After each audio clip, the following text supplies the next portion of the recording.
Hello everyone, today I'm going to teach you how to fix OBS Studio's black screen problem. Now this mostly happens on laptops or devices with 2 or more GPUs. So you've got to go and type graphics settings and you're going to go browse.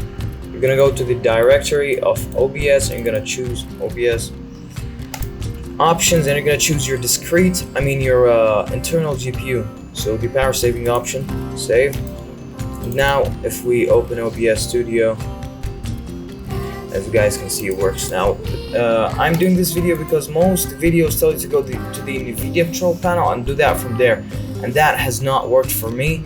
So if the graphics settings does not work for you, try to go to NVIDIA control panel and go to program settings. You're gonna add OBS if it's not there already. For me it's already there.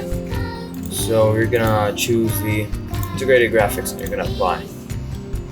So yeah, that was it. Thank you for watching and see you later.